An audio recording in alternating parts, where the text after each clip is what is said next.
Hiroo Onoda was born into a different world, a world that was vastly different from the one we know today. It was a time of great change and upheaval, a time when the winds of war were beginning to stir, a world far removed from the battlefields that would define his life. The echoes of conflict were distant, yet they would soon become the very fabric of his existence. He grew up in Kamekawa, Japan, a place that seemed untouched by the chaos brewing beyond its borders. It was a small village. The people were humble. Life was simple. The villagers lived in harmony with nature, their days marked by the rhythm of the seasons.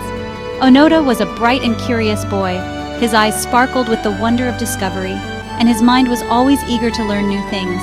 He loved to explore the forests surrounding his home. The dense woods were his playground, a place where he could lose himself in the beauty of the natural world. He was taught the importance of loyalty and duty. These were not just words to him, they were principles that guided his every action. These values were deeply ingrained in Japanese culture. They were the bedrock upon which the society was built, and they were instilled in every child from a young age. These lessons would shape his destiny. They would become the compass that directed his path, even in the darkest of times. At 18, Onoda left the tranquility of Kamekawa. It was a momentous decision, one that would change the course of his life forever. He joined the Imperial Japanese Army. The call to serve his country was one he could not ignore, and he embraced it with unwavering resolve. The world was at war, nations were clashing, and the future seemed uncertain. The shadow of conflict loomed large over the entire globe. He was prepared to fight for his emperor and his country. The sense of duty that had been instilled in him from a young age now found its ultimate expression. Little did he know his path would lead him down an extraordinary and tragic path, a path that would test his loyalty, his endurance, and his very humanity in ways he could never have imagined. The jungles of the Philippines would become his new home, a place where he would spend decades in isolation, holding on to his mission with an unyielding spirit. While the world moved on and the war ended, Onoda remained steadfast in his belief that his orders were still in effect. His story is one of remarkable dedication, but also of profound tragedy. The boy from the small village of Kamekawa would become a symbol of unwavering loyalty, a testament to the human spirit's capacity for resilience and conviction. Hiroo Onoda's journey is a poignant reminder of the complexities of duty and the enduring power of belief. His life, marked by extraordinary events, continues to inspire and provoke reflection on the true meaning of loyalty and sacrifice. Onoda's journey took him to Lubang Island in the Philippines. This wasn't a paradise, it was a strategic outpost. The Japanese army was determined to hold it against the advancing American forces. The island was a jungle fortress. Dense foliage hid dangers at every turn. Onoda was trained in guerrilla warfare. He learned to live off the land. He was to become a ghost, a phantom harassing the enemy. His orders were clear: never surrender, never give up. These orders would echo in his ears for decades. Life on Lubang was brutal. The jungle was unforgiving, supplies were scarce. The threat of enemy soldiers was constant, but Onoda endured. He was a soldier. He would follow his orders. The year was 1945. The world was on the brink of a new era, a time of rebuilding and hope after the devastation of World War II. The echoes of war were still fresh in the minds of many, but there was a collective sigh of relief as the end of the conflict seemed imminent. The world rejoiced as the news of Japan's surrender spread. In cities across the globe, people took to the streets, embracing strangers, shedding tears of joy, and celebrating the dawn of peace. The war that had claimed millions of lives and left countless scars was finally over. But on Lubang, a small remote island in the Philippines, there was no celebration, only silence. The dense jungle canopy concealed a different reality, one where the war had not yet ended. Onoda and a handful of his comrades were still hidden deep in the jungle. They were soldiers of the Imperial Japanese Army, trained to survive and fight under any circumstances. Their mission was to hold the island at all costs, and they took this duty to heart. They were cut off from the world. The dense foliage and rugged terrain isolated them from the outside, making communication nearly impossible. They had no way of knowing that the war had ended. The war was over, but they didn't know it. They continued their fight, adhering to their orders and their sense of duty. Every rustle in the leaves, every distant sound was a potential threat. They remained vigilant, always ready for an enemy that no longer existed. They believed the news of the surrender was propaganda. Leaflets were dropped from the sky, urging them to surrender, but they dismissed them as enemy tricks. Their training had taught them to be wary of such tactics. They saw American planes flying overhead. To them, these planes were a sign that the enemy was still active, still searching for them. The sight of these aircraft only reinforced their belief that the war was ongoing. To them, this confirmed their suspicions. The enemy was relentless, and they had to remain hidden and prepared. Their resolve was unshaken, their mission clear. The enemy was still out there. Every day was a battle for survival, not just against the elements, but against the unseen foe they believed was hunting them. They moved silently through the jungle, always on alert. The war, in their minds, raged on. Years turned into decades. Onoda's comrades dwindled. Some were killed in skirmishes, others succumbed to illness or injury. The jungle took its toll, but Onoda's spirit remained unbroken. One by one, they surrendered or lost their lives.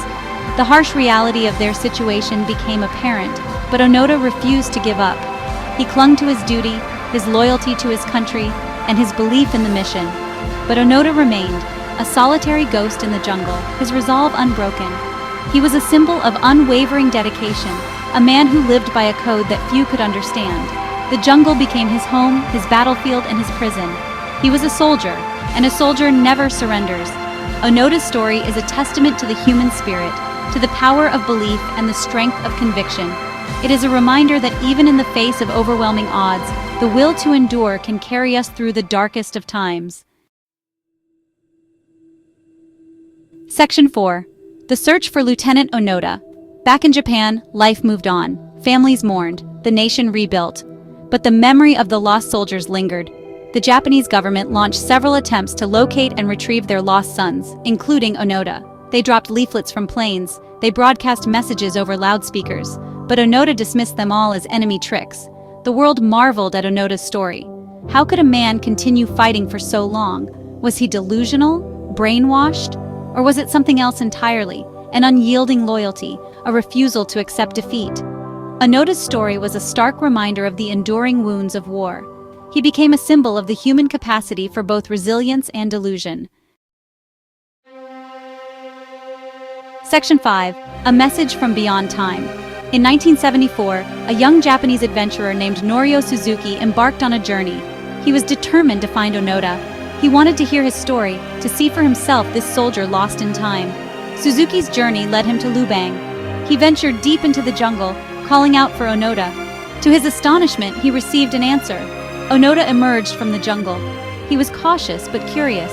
He listened intently as Suzuki told him about the world, about the end of the war, about how Japan had changed. But Onoda remained skeptical. He demanded proof. He would only surrender to a direct order from a superior officer. Section 6.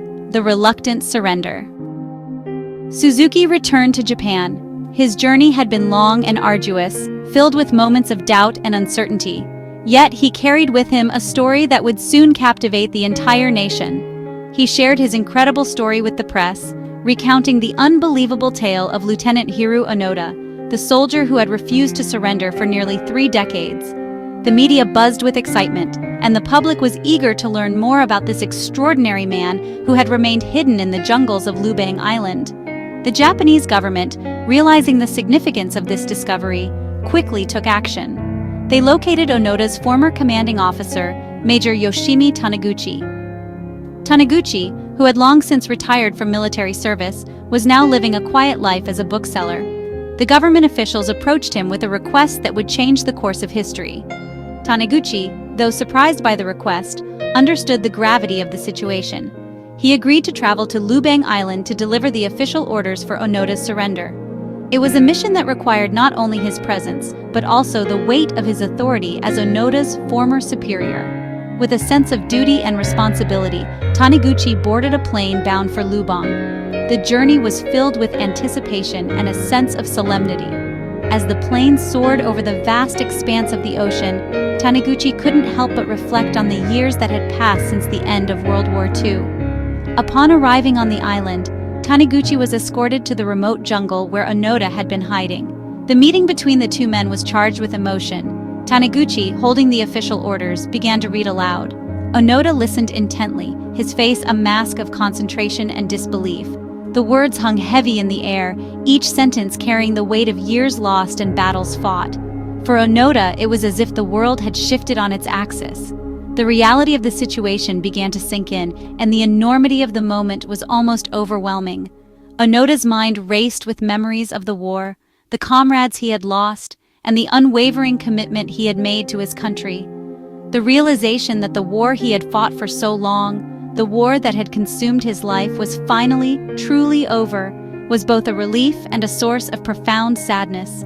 The war he had fought for so long, the war that had consumed his life, was finally, truly over. The jungle that had been his home for nearly 30 years now seemed foreign and distant. The battles he had waged, the strategies he had employed, all seemed like echoes from a distant past. On March 9, 1974, almost 30 years after the end of World War II, Lieutenant Hiroo Onoda emerged from the jungle and laid down his arms. His surrender marked the end of an era, a poignant reminder of the enduring human spirit and the complexities of war. Onoda's story would go down in history as a testament to loyalty, perseverance, and the relentless passage of time.